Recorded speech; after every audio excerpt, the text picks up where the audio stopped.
नमस्कार, news Hunt में आपका स्वागत है। मैं वारिस नरसा। जी, आज हम बात कर रहे हैं देवरिया में हुए 6 मर्डर केस की। जी हाँ, ये एक ऐसी घटना है जो आपका दिल दहला देगी।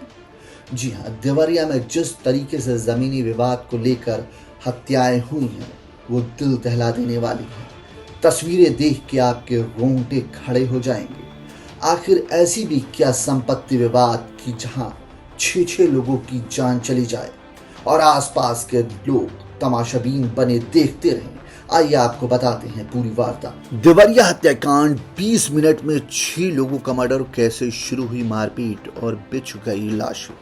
देवरिया में हुए हत्याकांड से हर कोई हैरान है। मारे गए सत्य प्रकाश दुबे और पूर्व जिला पंचायत सदस्य प्रेमचंद यादव अपने अपने घरों के मुखिया थे। 10 बीघे जमीन के विवाद में इतना विभत्स रूप ले लिया। देवरिया के फतेहपुर गांव के लहेड़ा टोला में सोमवार की सुबह महज 20 मिनट में 6 लोगों की हत्या से कोहराम मच गया। सत्यप्रकाश दुबे के घर में अंदर से लोग दरवाजे तक शव बिखरे हुए थे। घर के अंदर साड़ी, कपड़े और रसोई के सामान तक खून फैला था। मौके का मंजर देख ग्रामीण ही नहीं, पुलिसकर्मियों की भी रूह कांप उठी। जमीन को लेकर चल रहा विवाद इतना विभत्स रूप लेगा, किसी ने अब सपने में भी नहीं सोचा। मारे गए सत्यप्रकाश दुबे और पूर्व जिला पंचायत सदस्य प्रेमचंद यादव अपने अपने घर के मुखिया थे। सत्यप्रकाश दुबे के भाई ने अपनी जमीन प्रेमचंद यादव को बेची थी। इसी जमीन को लेकर विवाद चल रहा था। सोमवार को सुबह से हो रही बरसात के चलते सत्यप्रकाश दुबे अपनी पत्नी किरण के अलावा 2 बेटी व बेटे के साथ घर पर ही थे। इसी दौरान पूर्व जिला पंचायत सदस्य प्रेमचंद यादव बाइक से उनके घर पहुंचे। एक के बदले 5 हत्या, बच्चों का भी नहीं बख्शा गया। आपस के लोगों की माने तो बेनामे की जमीन को लेकर सत्यप्रकाश दुबे और प्रेमचंद के बीच बात शुरू हुई। कुछ देर में दोनों के बीच कहासुनी होने लगी। उसी दौरान दोनों भिड़ गए और मारपीट शुरू हो गई। बरसात के चलते प्रेमचंद का पैर फिसल गया और वो नीचे गिर गया। इसी बीच सत्यप्रकाश और उसके परिजनों के पास रखी ईंट से उसके सिर पर वार कर दिया। किसी ने उसके गले पर धारदार हथियार से वार कर दिया। हत्या के बाद प्रेमचंद का शव दरवाजे पर छोड़कर सत्यप्रकाश के परिवार के लोग भागकर घर के अंदर छिप गए।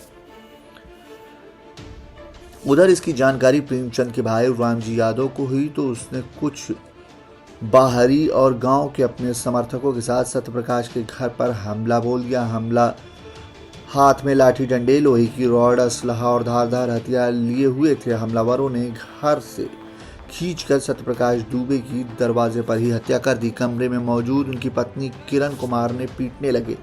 मां को बचाने बेटे और बेटी आए तो हमलावरों ने सिर पर वार कर उनकी भी हत्या कर दी।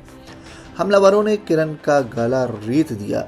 हमलावरों ने गोलियां भी चलाई। बताया जा रहा है कि 3 लोगों की मौत गोली लगने से हुई। इस दौरान चीख-पुकार मची रही।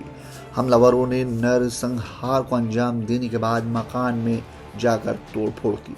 हमलावर हाथों में असलहा लहरा रहे थे। घटना को अंजाम देने के बाद वो वहां से भाग निकले। करीब 20 मिनट तक चले इस खूनी खेल के बाद चारों ओर सन्नाटा पसर गया। दरवाजे पर सत्यप्रकाश का शव पड़ा हुआ था। पत्नी किरण, बेटिया गांधी, बेटी सलोनी और नंदनी के शव घर के अंदर पड़े थे। इतना कुछ होता रहा, लेकिन आसपास के लोग दहशत के चलते अपने घरों में ही रहे। कोई अपनी छत से तो कोई कमरे की खिड़की से, सब कुछ देखता रहा। लेकिन सत्यप्रकाश दुबे के परिवार को बचाने की हिम्मत किसी ने नहीं की।